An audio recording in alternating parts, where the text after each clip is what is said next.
So I woke up this morning to the very sad news that the creative director and founder of not just this brand, but also Masque Milano had passed away. And his name was Alessandro Brun. And I had the opportunity of meeting him in person a number of times. Once at his hotel when he was visiting New York because he is originally from Italy, and then also on another occasion at Scent Explore a few years ago. And he's always been super down to earth, so kind and caring and charismatic. And we always spoke about how we would play the guitar together one day. And I've actually interviewed him on my channel here before as well. And he had this wonderful advent calendar a few years ago. And so I wanted to record this video as a dedication to him, an incredible person, incredible human being. God bless him and his family. And this fragrance by Milano Fragranze is called Brera. I'll tell you all about it, so make sure to stay tuned.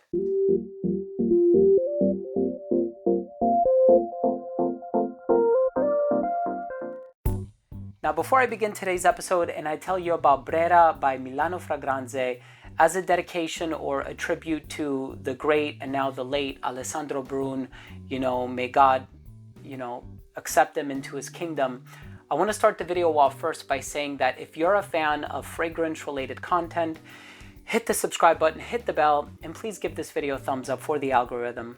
It would really mean a lot to me. So today, I actually, even though I was already wearing something, I decided to spray Naviglio on top of it, which is an amazing soapy neroli fragrance. And it's one I've been wearing now for a few years, and I featured it in a number of videos. And I always speak about Masque Milano on my channel. Of course, I love fragrances like Tango, and La Tessa is like the best iris fragrance on the market. Now here we have one that has chili pepper, bergamot, saffron, rose, patchouli, labdanum, a little bit of vanilla as well. And this one is called Brera. And I'm really excited to share my thoughts with you as far as the smell is concerned. Let's start things off with a quick look at the presentation first.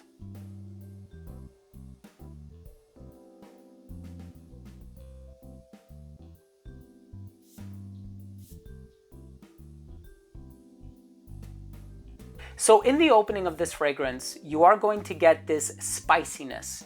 And it's that combination of the chili pepper and also the saffron. So the saffron in here is quite strong, quite pungent. You have to be a fan of saffron to really appreciate this fragrance. And as it turns out, saffron can also give fragrances a bit of a leathery smell. And I find that a little bit of that is happening in this fragrance too. That combination of the chili pepper, the saffron, it opens up really, really, really spicy. And of course, it also brings to mind kind of like these Middle Eastern sentiments that are found in perfumes and certain brands like Mancera and Montal. And it does conjure up the spice root and all of these beautiful and often delicious spices that are used in various cuisines and, beverages and so on and so forth, depending on how people decide to consume them. And the saffron in here is very rich and delightful, but the labdanum gives it this gorgeous ambery balsamic richness in the dry down. There's a little bit of a vanillic overtone to it as well.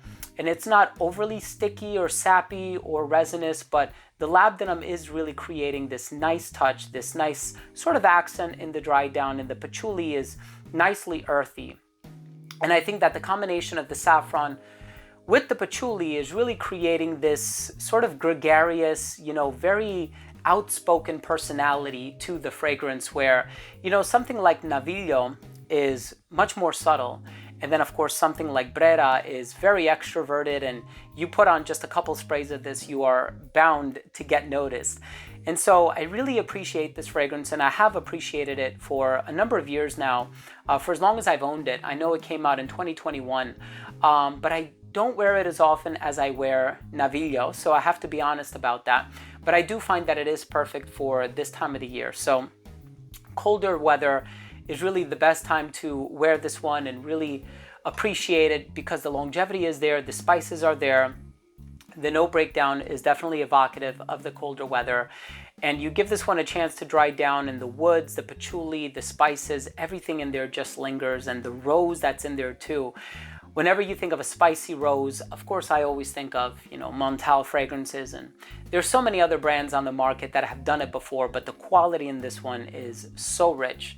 So if you have the opportunity to try it, I know a lot of places carry it. I believe Perfumology carries this brand. I know they carry Masque Milano. So I'm going to leave links down below. Of course, this is not a sponsored video at all. I've had this bottle in my collection for several years now.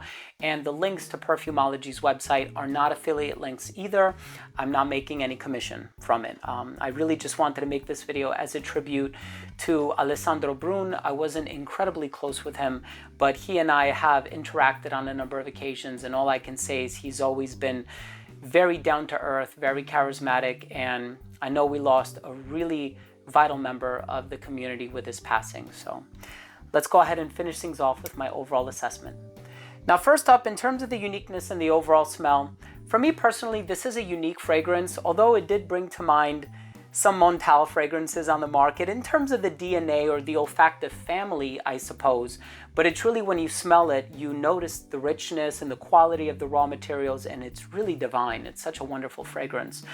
Longevity on it is 10 plus hours, super strong, super long lasting. Projection was great for the first hour of application. It radiated at an arm's length. It became an elbow's length scent right around hour 7 or 8, a skin scent right around hour 10. In terms of the versatility, perfectly unisex, great for the colder weather, great for dressed up scenarios. And I think this one will probably appeal to a bit of an older demographic, or at least somebody who is more experienced in dealing with niche perfumes and some of the more artistic interpretations on the market. In terms of the presentation, the blue bottles, the apothecary style bottles, Alessandro was always very proud of this, and I think it came out beautiful. And it also looks really pretty when you have a bunch of them lined up next to one another. My final verdict on this fragrance is it's a gorgeous sort of rosy, spicy, saffron, rich, ambery perfume, and I hope you have the opportunity to sample it. Rest in peace, Alessandro. Thank you all so much for watching this video. I hope you took something of value from today's episode, and if you did, please do consider supporting the channel by subscribing to it. Hit the bell icon and give this video a thumbs up for the algorithm. It would really, really mean a lot to me. Thanks again for watching. I love you all. Please take care of one another, love one another, and we'll see you tomorrow with a brand new episode. Bye.